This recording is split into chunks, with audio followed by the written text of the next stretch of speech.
चलिए दोस्तों, बात करते हैं हिंदी बोर्ड पेपर 2022 की। तो जो 2022 में हिंदी का बोर्ड पेपर पूछा गया उसकी बात करते हैं दोस्तों। अगर आपका 2023 में हिंदी का बोर्ड पेपर है तो आप ये पेपर देख लीजिए। इससे आपको ये पता चल जाएगा कि किस प्रकार के क्वेश्चन यूपी बोर्ड पेपर में पूछे जाते हैं और हमें कैसे क्वेश्चन को तैयार करना है। और इसकी दोस्तों व्याख्या भी देख लेंगे तो आपको 5-6 क्वेश्चन तो यहाँ से भी मिल जाएंगे। तो सबसे पहला इसमें क्वेश्चन है, निम्नलिखित कथनों में से एक कथन सही है, उसे पहचान कर लिखना है। तो इसमें जो पहला कथन है झूठा सच, क्या दिया गया? झूठा सच जो है वो किसकी रचना है? रामविलास शर्मा की। तो ये गलत है। क्या है? गलत है। झूठा सच, जो झूठा सच है दोस्तों ये रचना है यशपाल जी की। किसकी रचना है? यशपाल की है। तो दोस्तों सही भी आप तैयार कर लेंगे। पहली रचना हो गई झूठा सच, किसकी है? यशपाल की। इसमें दिया गया रामविलास शर्मा की, तो क्या है? ये गलत है।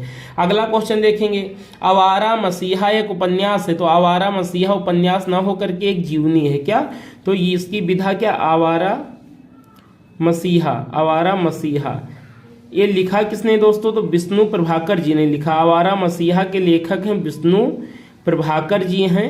और इसकी जो विधा है वो क्या है? जीवनी है। किसकी है दोस्तों? इसकी जो विधा है वो क्या है?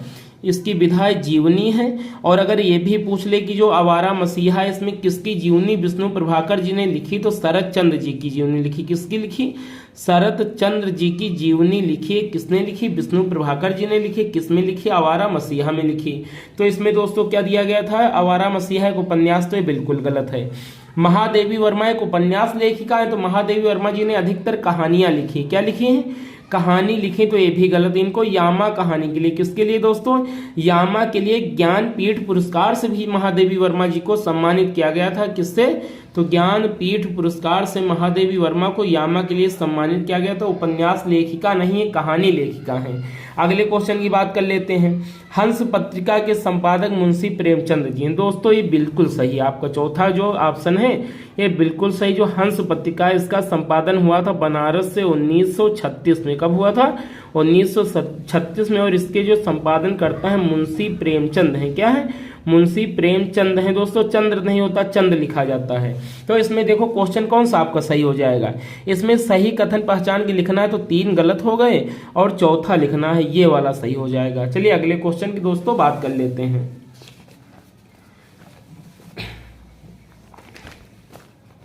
तो दोस्तों जो अगला क्वेश्चन है इसमें लिखा देख लेंगे, आप सबको दिख रहा होगा। कलम का सिपाही के रचनाकार, एक कलम का सिपाही रचना है, उसके रचनाकार कौन है? तो दोस्तों जो अमृत राय जी हैं। कौन है? एक मिनट। अमृत राय जी हैं जो कलम का सिपाही हो। किसकी रचना? अमृत राय की। किसकी है?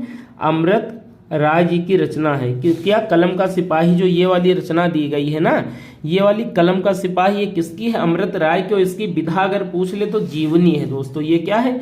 ये भी जो एक जीवनी है। किसकी जीवनी है? तो आप एक कमेंट में बताएंगे जो अमृत राय जी ने जीवनी लिखी है कलम का सिपाही किसकी जीवनी है। आगे देखेंगे, निम्नलिखित में से एक कृति के लेखक का नाम बताइए। तो दोस्तों इसमें जरूरी तो नहीं यही पूछ लिया जाए, एक ही पूछ लिया जाए, बट अगर सब ऑप्शन हम लोग याद कर लेंगे तो हो सकता है जो अगली बार पूछा जाए उसमें एक रचना यहाँ से मिल जाए। तो पहले आषाढ़ का एक दिन देखेंगे। पहली रचना आषाढ़ का एक दिन, यहाँ पे इसको रख लेते हैं, आषाढ़ का एक दिन। तो ये दोस्तों रचना हो गई, यहाँ दिख रहा है आपको, मोहन राकेश की हो गई। किसकी हो गई? आषाढ़ का एक दिन मोहन राकेश की रचना हो गई। मोहन राकेश। आषाढ़ के एक दिन किसकी रचना हो गई? मोहन राकेश। क्या भूलूं क्या याद करूं? तो दूसरी हरिवंश राय बच्चन की। किसकी? हरिवंश राय बच्चन। हरिवंश राय बच्चन जी की रचना है, जो अमिताभ बच्चन जी के पिताजी थे और इनको हालावाद का प्रवर्तक कहा जाता है।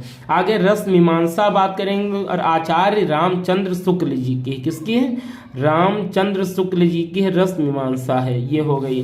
अगली बात करते हैं संस्कृत के 4 अध्याय। तो ये दिनकर जी की। किसकी है? संस्कृत के 4 अध्याय रचना की बात करें तो दिनकर जी है। इनका पूरा नाम रामधारी सिंह दिनकर है दोस्तों। तो सभी याद कर लेंगे चारों। इसमें एक लिखना था, 1 नंबर आपको मिल जाता है। आगे देखेंगे सूरत का 7वां घोड़ा। तो ये धर्मवीर भारती जी की रचना है। किसकी रचना है? तो भारती जी की रचना है। इनका पूरा नाम धर्मवीर भारती, ये भी आप सब कर लेंगे।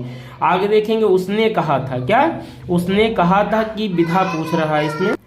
अगला दोस्तों बात करेंगे उसने कहा था, उनकी विधा पूछी गई है। तो ये कहानी है। क्या? उसने कहा था इसकी विधा है कहानी। और इसको लिखा किसने? तो चंद्रधर शर्मा गुलेरी ने लिखा। किसने लिखा? चंद्रधर शर्मा गुलेरी ने रचना लिखी और दोस्तों जो इसकी विधा है ना वो कहानी है, याद रखिएगा, बहुत बार ये रिपीटेड क्वेश्चन बहुत बार पूछी गई है। आगे रीतिबद्ध काव्य धारा की दो कवियों के नाम लिखे। जो रीतिबद्ध काव्य धारा है ना, इसके दो कवियों के नाम लिखना है तो मतीराम हो गए, आलमबोधा ठाकुर हो गए, चिंतामणि हो गए, सुखदेव हो गए, श्याम बिहारी मिश्र हो गए।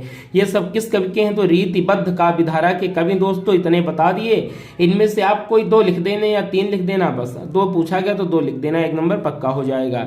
आगे देखेंगे छायावाद की दो मुख्य विशेषताओं का उल्लेख कीजिए। तो दोस्तों जो छायावाद है इसकी जो मुख्य विशेषताएं, इनके बारे में बात कर लेते हैं। तो छायावाद की जो दो मुख्य विशेषताएं हैं, यहाँ एक मिनट देख लेंगे आप। ये देखिए, काव्य रीतिबद्ध काव्य धारा के कवि भूषण, मतीराम, सुखदेव, चिंतामणि हो गए। दूसरा क्वेश्चन मैंने लिख दिया ताकि देर न लगे। तो छायावाद की दो विशेषताएं देख लेंगे। सौंदर्य का वर्णन किया गया है, प्रकृति का मानवीकरण अर्थात जो प्रकृति है उसका ऐसा वर्णन किया गया कि लग रहा वो सजीव है, और लाक्षणिकता, ये तीन कैरेक्टर इसके हैं, किसकी विशेषताएं हैं? तो छायावाद के। इनको आप याद कर लेंगे, दो लिखना होगा।